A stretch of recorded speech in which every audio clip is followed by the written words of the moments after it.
شوہر اور بیوی کے درمیان کا رشتہ انتہائی حساس، نازک اور اہمیت کا حامل ہوتا ہے۔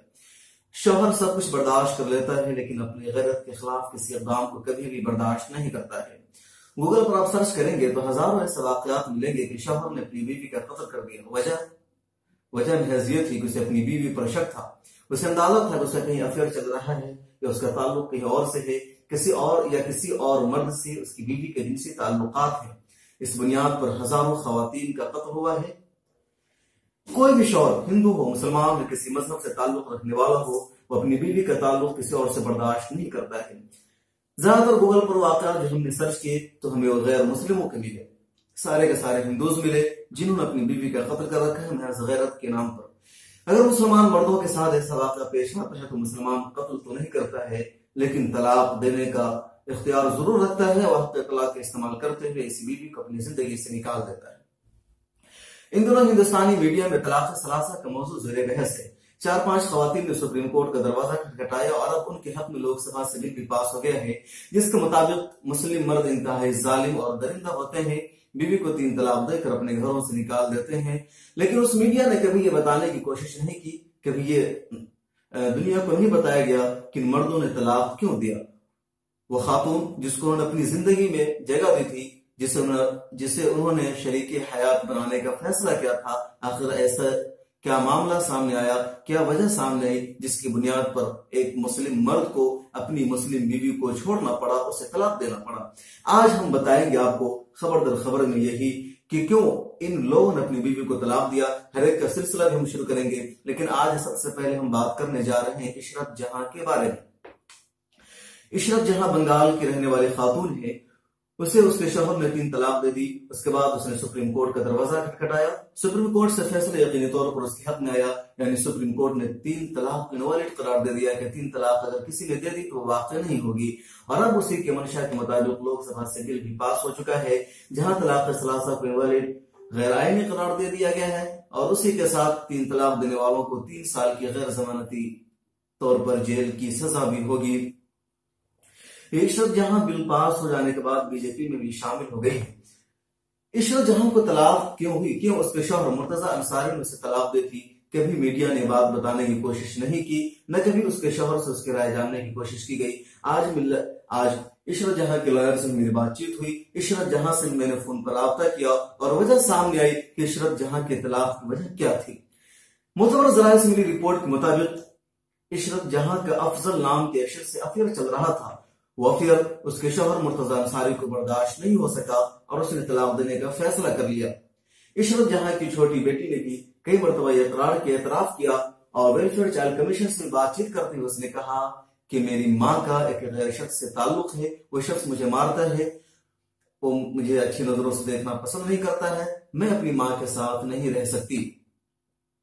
عشرت جہاں کی خود عالمی سے بات چیت ہوئی اور اس سوال پر عشرت جہاں نے کیا کچھ کہا آپ سنیے اور فیصلہ کیجیے۔ نام کے شخص سے آپ کا افیئر چل رہا تھا، اس کی وجہ سے انہوں نے کون بولا پروف کس کے پاس پروف ہے؟ مجھے پتا چلا، دیکھیے کوئی پروف نہیں ہو سکتا، غلط ہی بات ہو، بولنے سے نہیں، میں وہی آپ سے صفائی مانگ رہا ہوں اس پر، یہ اگر غلط ہے تو غلط ہو سکتا ہے۔ تو ان کا افیئر چل رہا تھا، اس کی وجہ سے آپ کے شوہر نے آپ کو طلاق دی اور آپ کے بچے بھی آپ کے ساتھ نہیں رہنا چاہ رہے۔ آپ کی ایک بیٹی نے بھی کہا تھا اس چیز کا مجھے پروف چاہیے۔